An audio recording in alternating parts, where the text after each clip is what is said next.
W związku z tym są to wszystko przesunięcia, które mieszczą się w finansach posiadanych przez te jednostki, jednak z uwagi na tym, że są na w innych działach i w innych paragrafach, do tego potrzebne są do uchwały Rady zmiany budżetowe.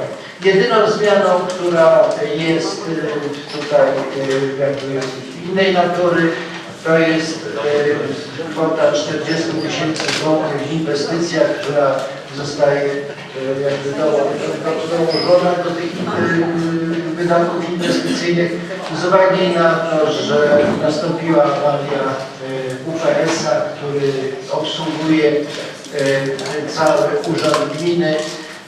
Teraz wszystkie nasze komputery są na takim prowizorycznym zasilaniu. Musimy wymienić ten UPS. Koszt tego UPS-a to jest około 60 000 złotych. Niemniej 20 000 złotych mamy w budżecie, więc brakujące 40 000 złotych dodajemy na zakup tego UPS. I to jest jedyna zmiana, która jest zmianą inwestycyjną, która jest widoczna zresztą w załączniku inwestycyjnym w targu. Proszę o ciszę na sali.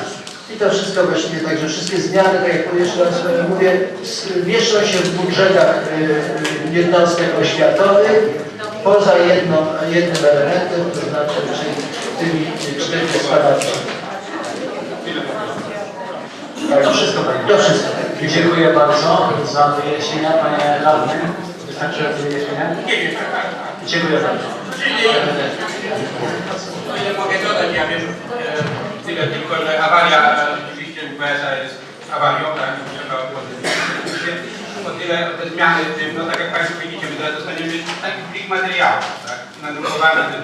Do tej jednostki, tyle razy prosimy, tyle razy mówiliśmy już o tym, prawda, że to trzeba zgłosić wcześniej, no chociażby na ten tydzień czy 2 przed sesją, a nie na ostatni dzień, Pani każdy się przyjdzie zmęczona, zdenerwowana z wszystkimi zmianami i tak dalej, tak dalej. No ja nie wierzę w to, że to się okazało wczoraj, tak? W tych szkołach i przedszkolach i z tym, że im dostaje coś pieniędzy. No niby to, prawda? No się tak wydarzyło. Proszę, Panie Wójcie. Tak bardzo proszę.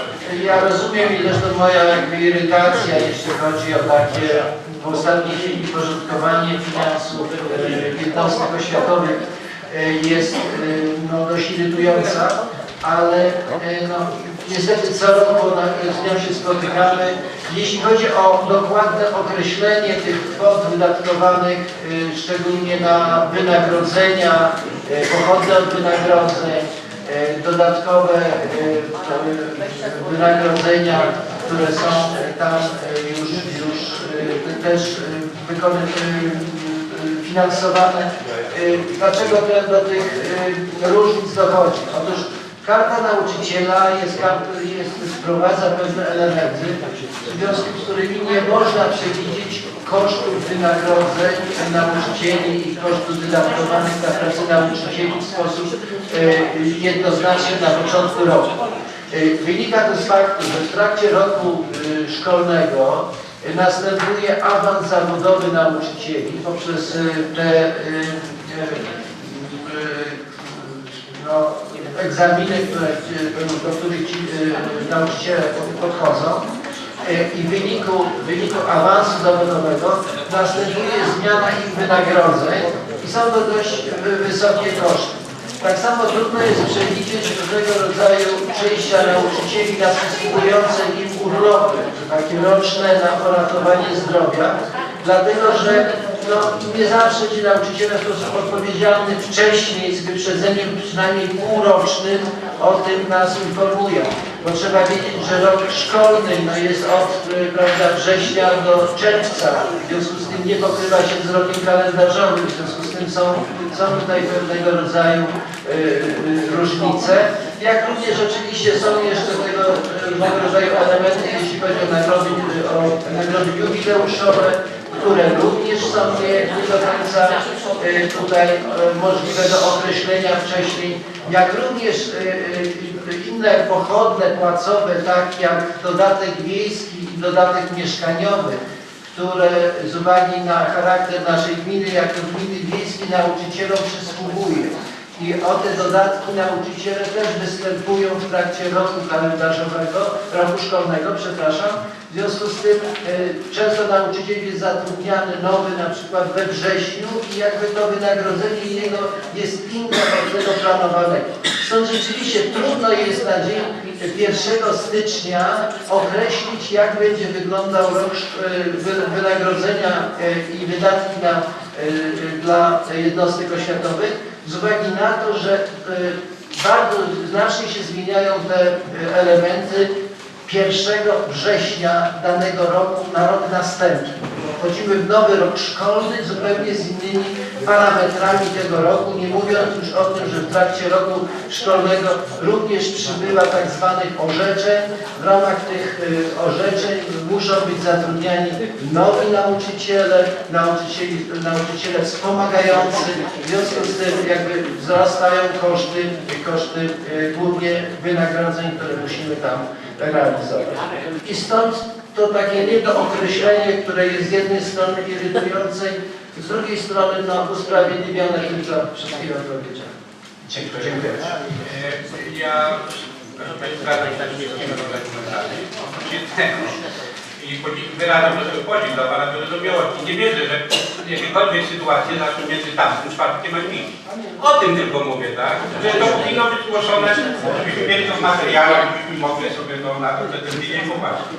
Bo wszystko jest okej. Ja sobie tego chwilę zaplanować, ale tylko dlaczego wczoraj to Pani, czy tam przedwczoraj tam przyniosło, tak? Panie dyrektorki, Panowie dyrektorzy, nie wiem, no, i wtedy występuje, jak wiadomo, że jest sesja ogłoszona.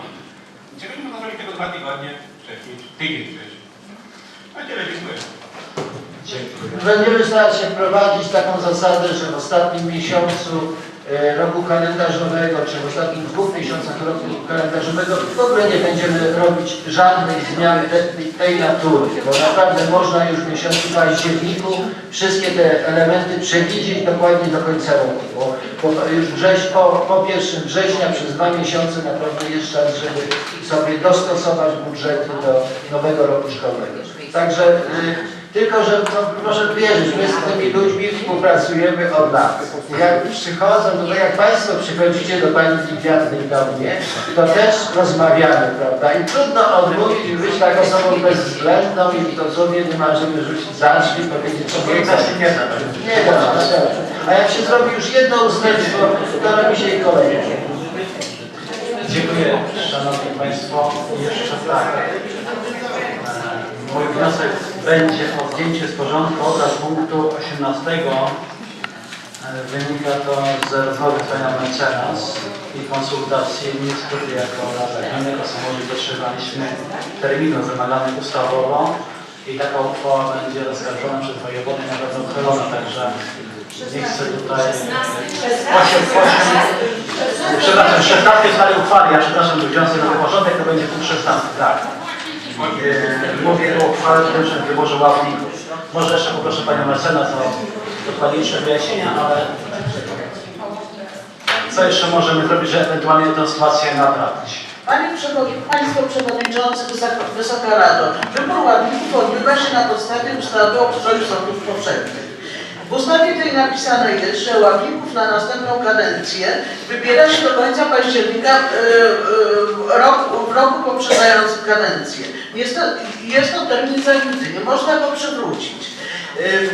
Ustawa nie przewiduje przywrócenia tego terminu, także gdybyśmy podjęli tą uchwałę dzisiaj, to byłoby stwierdzenie nieważności tej uchwały przez wojewodę, czyli organ nadzoru. Można jeszcze jakoś tak, no, nie wiadomo z jakim efektem, ale można wystąpić do prezesa Sądu Okręgowego z pismem takim, czy podtrzymuje swoje stanowisko, bo on zgłosił tych ławników w swoim piśmie. To nie są ławnicy, którzy mają być wybierani przez związku ludzi, 50 osób. Można wystąpić, już jak się kadencja rozpocznie, czyli koniec grudnia, początek stycznia, do prezesa, czy on podtrzymuje te kandydatury, które zgłosił w trybie uzupełniającego wyboru ławników w trakcie kadencji. Jeżeli on to podtrzyma, to w takiej samej procedurze, czyli opinia komisji i te sprawdzenia wszystkie, można na początku przyszłego roku zgłosić uchwałę i wybrać ławników w trybie uzupełniającym. Nie w trybie na całą kadencję, tylko w trybie uzupełniającej kadencji. I tak można tylko zrobić, inaczej nie. Ja chciałam jeszcze dodać, że ławnicy w zakresie orzekania to mają takie same prawa jak sędziowie, także wybór ławnika wadliwy to skutkuje niesamowitymi konsekwencjami. Lepiej tej uchwały nie podejmować. Jak ma być niezgodna sprawa, ma mać prawa, czyli nie będziemy jej podejmować. Jak pani mecenas wyjaśniła, spróbujemy w tej innej możliwości to sobie skorzystać, jeżeli się uda, że ten błąd naprawimy. Dobrze, czy są jeszcze wnioski do porządku obrad? Proszę, oddaję głos panu Adamu Góreckiemu, następnie pan Andrzej Robakiewicz. Dzień dobry, witam wszystkich. Poproszę mikrofon panie Andrzeju bliżej. Witam serdecznie wszystkich Państwa. Panie Przewodniczący, znana jest panu sprawa stanowiska Rady Powiatu Pszczółkowskiego w sprawie wycinki drzew wokół linii WKD od Śródmieścia aż po Grodzisk. Ja mam przed sobą, Państwo też chyba dostali to stanowisko Rady Powiatu.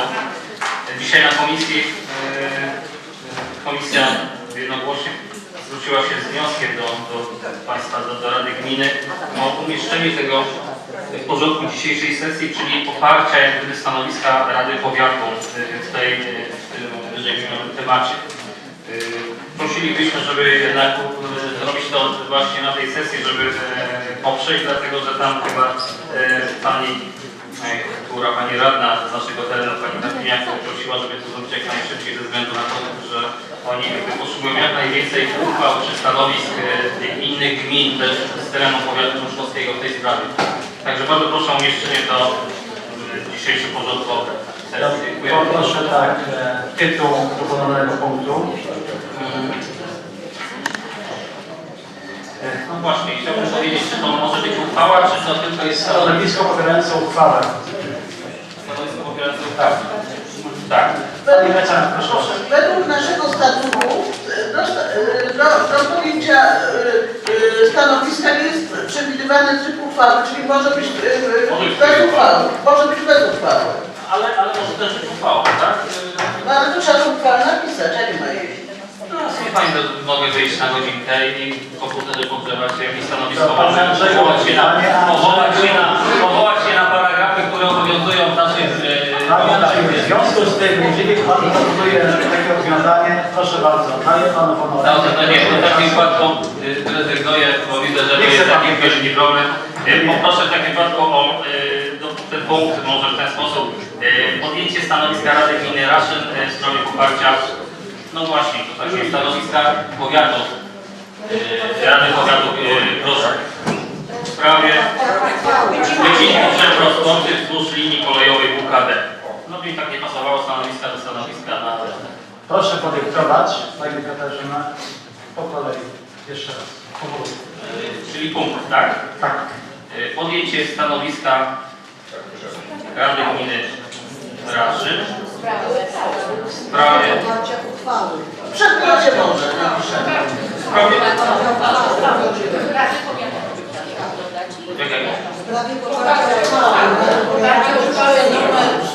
To tak już ładnie brzmiało, bo ja rozumiem, że to jest dwa razy słowo stanowisko, tak? Nie wiem, tu masz zamieszania, ja powiem. Panie Andrzeju, pan podyktuje pani Katarzyna, żebyśmy przegłosowali ten punkt. Dobrze, wniosek jest taki. O poparcie Rady Gminy Raszyn, stanowiska Rady Powiatu Pruszków w sprawie wycinki drzew rosnących wzdłuż linii kolejowej WKD. Ale się proszę powiedzieć pana radnego. Czytamy. Można w międzyczasie jeszcze zapytać o taką rzecz. Przecież to jest decyzja prezesa Urzędu Transportu Kolejowego. To nie jest decyzja, on tylko wnosi o wycięcie, ale zgodę na to wydaje, nie wiem, czy nie powiat ktoś. Więc albo ją wyda, albo nie, więc nie wiem, czy albo wojewoda, tak? Więc na razie nie ma w ogóle głowy robieniu. Ktoś tam podjął decyzję, nie wiem, czy nie za wcześnie idzie.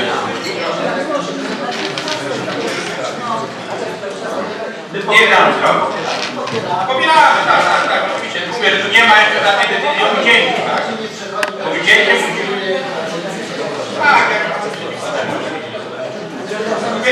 powiat bardzo sugeruje rozwiązania i wiele lepiej jak kolej widzę, tak? Jak prezes transportu, tak? Czy drzewo przeszkadza, czy będzie śnieg zasłaniało, to trochę za dużo wychodzimy, no ale... Jeśli mogę, Panie Przewodniczący, tutaj zresztą z Panem Wójtem wczoraj trochę dyskutowaliśmy na ten temat. Szanowni Państwo, to się może okazać tak, że żyjemy w jednym powiecie, a na pewno w jednym państwie. Popierajmy się nawzajem, jeżeli to jest decyzja, a przecież minister też ma prawo podjąć błędne decyzje, to niech chociaż się dowie, że może my się z tym nie zgadzamy. Cóż, nas to nic nie kosztuje, prawda, Panie Przewodniczący? Panie Sławku, dziękuję bardzo. Nie powiedziałem, że nie podejmujemy takiej uchwały czy stanowiska, tylko mówię, że bardzo konkretne rozwiązania proponujemy, chociaż nie wiemy, gdzie te drzewa są i jakie te drzewa są i tak dalej. No. Powiat bardziej proponuje. I wiele lepiej od prezesa Urzędu Transportu Kolejowego, czy te drzewa mu przeszkadzają, czy nie. Tak, ja bym mu podpowiedział na przykład, żeby zrobił wszystko, żeby ochronić te drzewa i znaleźć inne rozwiązania, tak? Jakie? W tym czasie ja poproszę o zabranie głosu pana radnego Andrzeja Babiewicza. Proszę Andrzeju. Dzień dobry, witam wszystkich. Chciałbym tylko taką poprawkę zgłosić. Proszę, ciszę, naprawdę jest za dużo chętnych czasami. Stary punkt numer 9. Chciałbym prosić, żeby wszyscy odwrócili na drugą stronę. Tam trzeba tylko zsumować dwie ostatnie wartości. Czy ja mogę? Tak. To znaczy tak, będzie błąd, dlatego że ta kwota 758 to są wpływy z podatku to jest ogólna kwota. Panie radny, my to mówimy na etapie uchwalenia uchwały. Zmieni to w tym momencie. Dobrze, nie w tej chwili. Nie w tej chwili. To nie teraz.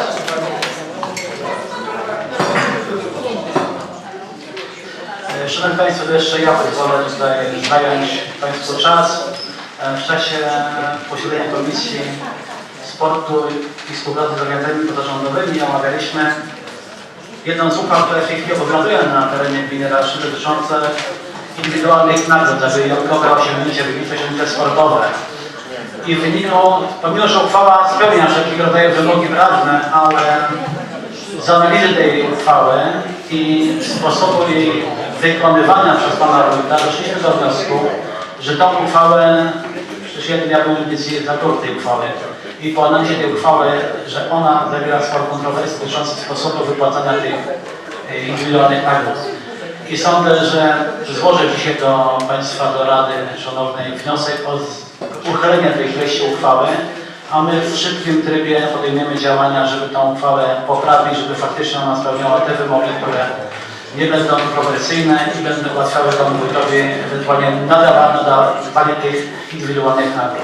Pani Katarzyna, poproszę jeszcze o uchwałę.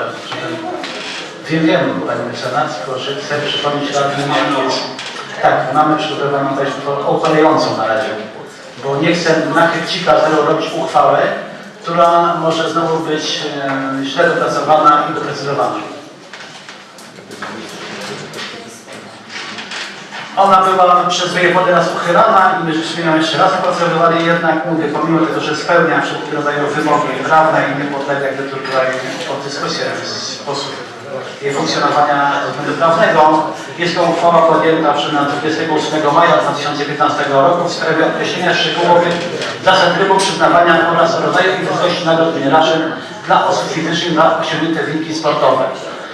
I taki wniosek będzie mój o to, żebyśmy umieścili tą uchwałę w porządku obrad i na etapie dyskusji podjęli decyzję, czy uchylamy, czy ta uchwała będzie dalej funkcjonowała w tym trybie, który została uchwalona. Także proponuję tą uchwałę, żebyśmy ją umieścili, wprowadzili w punkcie 18, a stanowisko, jeżeli będzie w punkcie 19, to sobie ułożymy teraz. No troszeczkę to się burzy ten porządek obrad dzisiejszy, ale tak to wygląda. To jest moja propozycja, czyli będziemy mieli wniosek z Komisji Budżetu o 2 punkty w porządku obrad, będziemy mieli punkt dotyczący stanowiska Rady Gminy Raszyn i punkt zgłoszony przeze mnie w punkcie, to będzie 18, a stanowisko zaproponuję w punkcie 19 i będzie też przegłosowana kwestia zdjęcia w porządku obrad punktu dotyczącej powołania Rady. No po prostu popełniamy będzie, jesteśmy różni.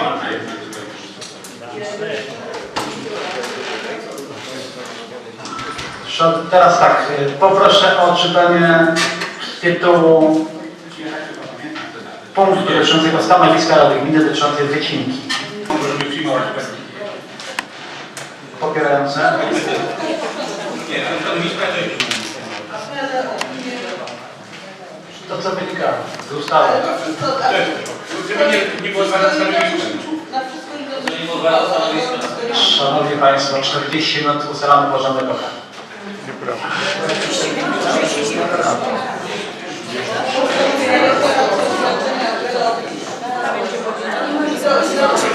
Proszę Pan Radny Królewski.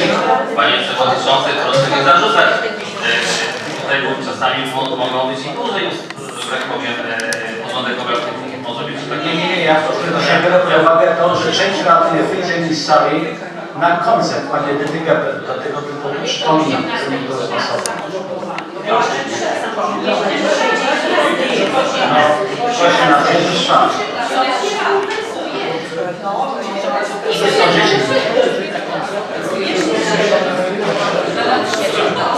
Przypomina mi się godzina 12 w piątek w Sejmie. Dziękuję bardzo. Dziękuję bardzo. Panie Andrzeju, mam też się przypominają sesję na 23, Panie Andrzeju, tak Panie Andrzeju? Też się dużo dawało. Proszę Panie Andrzeju. Szanowni Państwo, cisza. Nie ma błędu, tak? Tak brzmi uchwała.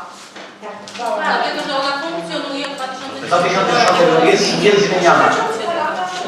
Tak, dokonujemy zmian w tej uchwale. Jest tak.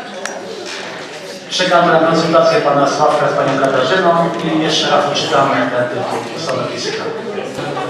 Panie Andrzeju, ja przepraszam, może będzie lepiej, jak Pan pójdzie na godzinkę i Pan przygotuje uchwałę. Jest to tak żarta. Panie Przewodniczący, może Pan sobie robić żarty. Pan wiedział o tym punkcie, Pan wiedział wcześniej, zresztą nie tylko chyba ode mnie. Jestem zaskoczony, że Pan gdyby chyba, że prośba była Pani radnej z powiatu ruszowskiego. Wydawało mi się, że to jest logiczne, żeby poprzeć. Dlatego, że Będę się dawał przepychanki. Poprosiłem Pana o przygotowanie stanowiska komisji. Nic więcej, ja nie będę dodawał. I czekam. ja Panu odczytałem, co Pan chce ode mnie więcej. Tytuł punktu, nic więcej. Tytuł tego punktu, jak mam brzmieć? Mało tego, przed chwilą go ustaliłem z Panią. No nie, no, są uwagi do tego tytułu.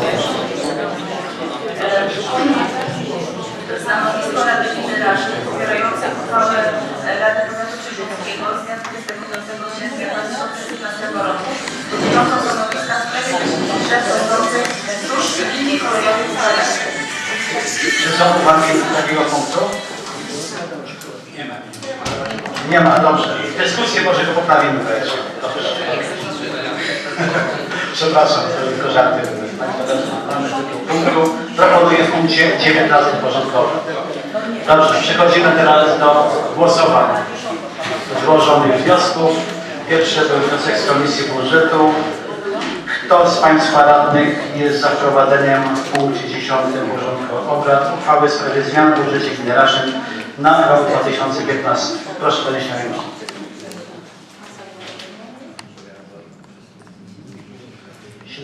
Za, kto jest przeciw, kto się wstrzymał, nie widzę. Wniosek drugi. O wprowadzenie w punkcie na wstęp do porządku obrad uchwały w sprawie zmiany wieloletniej prognozy finansowej gminy Raszyn na lata 2015-2025. Kto jest za? Dziękuję. Kto się wstrzymał? Kto jest przeciw? Nie widzę. Dziękuję. Teraz mamy tak, żeby się tu w tym koszy nie zagubić. Jest wniosek o zdjęcie z porządku obrad punktu 16 porządku obrad uchwały w sprawie wyboru ławników na kadencję w latach 2016-2019. Kto jest za? 17. Kto jest przeciw? Kto się wstrzymał? Dziękuję. Wniosek o wprowadzenie do porządku obrad w punkcie 18 uchwały w sprawie uchylenia uchwały nr 9 /80 przez 15 Rady Gminy Raszyn z dnia 28 maja 2015 roku w sprawie określenia szczegółowych zasad trybu przyznawania oraz rodzaju i wysokości nagród gminy Raszyn dla osób fizycznych za osiągnięte wyniki sportowe. Kto jest za? 18. Kto jest przeciw? Kto się wstrzymał? Nie widzę. Dziękuję bardzo. Co jeszcze tu mamy? I teraz tak. Wprowadzenie w punkcie 19 stanowiska Rady Gminy Raszyn dotyczącego wycinki drzew wzdłuż linii kolejowej WKD. Kto jest za? Dziękuję. 18. Kto jest przeciw? Kto się wstrzymał? Nie widzę. Dziękuję. To te wszystkie punkty, wnioski złożone zostały przegłosowane. Przystępujemy do głosowania w porządku obrad dzisiejszej sesji. Kto jest za przyjęciem porządku obrad dzisiejszej sesji z wniesionymi zmianami? Proszę o podniesienie ręki. Dziękuję. 18 za. Kto jest przeciw? Kto się wstrzymał? Nie widzę. Dziękuję bardzo.